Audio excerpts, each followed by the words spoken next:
Sanibonani babukele emakhaya, igama lami nguSimphiwe Ntombela. Sikhona la kwingoma kaZwelonke. Sinosiswethu namhlanje uNdoni. Sawubona siswethu.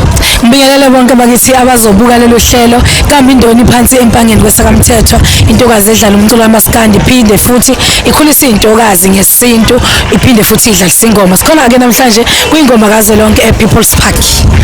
Okay, siswethu namhlanje if singabuza nje ukuthi wena uzizwa kanjani, uthini umuzwa wakho if sikwazi ukuhlanganyela ezintweni ezikanjena singabantu abamnyama noma abantu besifazane futhi abasabancane, kuthi nje uPaul wakho nomuzwa wakho uthini?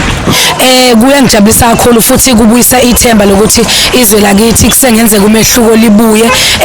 Ngibona futhi ukuthi namakhosi sekuyisikhathi sokuthi athathe indawo yawo, aphinde futhi alengame izwe lethu. Njengoba nathi nje singamakhosokazi sikhulisa ingane zamantombazane, ingoba sifuna ukuyibuyisela ukuthi kudala bekuphila kanjani, futhi yini ubuhle bengoma, yini futhi abangavikeleka kuyona uma bengena kule nto yengoma, ngoba siyazi ukuthi idinga isikhathi, okusho ukuthi kunethuba esibancisha lona leli lokuthi beyiphathe isinomisi kanjani. So nje siyacela ukuthi le nto enhle kangaka esiqalile iyesekwe, ingabe isama.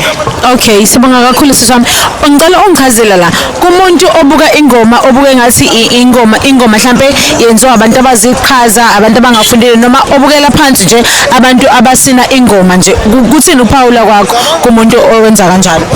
Ngicabanga ukuthi ke njengoba nje singabantu bakwaZulu, siyindlu yoshaka, siyindlu yodingane, izinto njengalezo siyilindele ngoba kusuka kudala babe sibukela phansi ngemvunulo, besibukela phansi ngawo amasiko ethu. Kodwa thina ngoba siyayigqaja, siyazazi ukuthi simi kuphi, siyazi ukuthi uma sinyakaza sithinta umhlabathi, sithinta imfuyo, sivusa abalele kunento esiyimele kahle kahle, simele idalwa, simele ithunywa, simele izalwazi, simele amakhehla. So umnyakaza kwethu kunyakaza amathambo phansi obaba omkhulu. Umuntu obukela phansi uZulu kusho ukuthi uyibukela yena phansi, kwayena ubekela phansi, hayi kwayena akazazi udukile.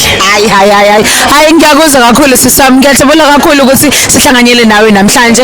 Yebo, sisakwingoma kaZwelonke umhla ka-22 June 2024, Ingonyama Media together with Ungena Ngali Media. Kade sinosiswethu uNdoni. Siyabonga kakhulu siswami. Siyabonga kakhulu. Siyabonga.